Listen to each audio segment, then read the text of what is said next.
I'm Chauncey Navarro. This is the Inspired Word, where we're doing a verse-by-verse study through the book of the Revelation of Jesus. We're in chapter 13, the beast from the sea, and we're in verse 6 right now.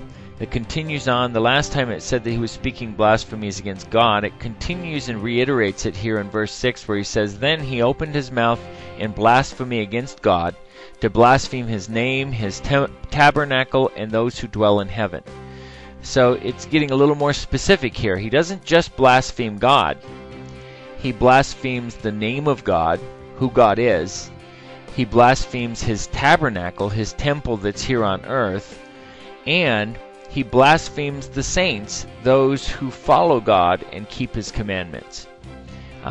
This is getting very specific on here. And you see some of this tied in with where Peter talks about what he does when he goes into the tabernacle and proclaims himself God.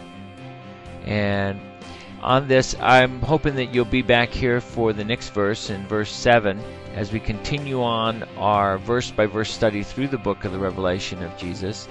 We're going to continue to correlate one verse at a time, but if you look at the chart, you'll notice how I tie things together in a timeline fashion, because chapter 12, chapter 13, chapter 14 are parenthetical chapters that give events that are taking place throughout the chronological period that we've gone through so far, leading back to where we left off.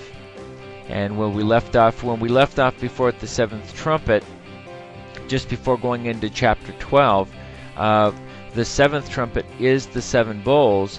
When we carry back on with the seven bowls, all of the material in between that will have been parenthetical material that needs to be time framed into that period, the same as the two witnesses were in the previous section when we covered the seven trumpet judgments.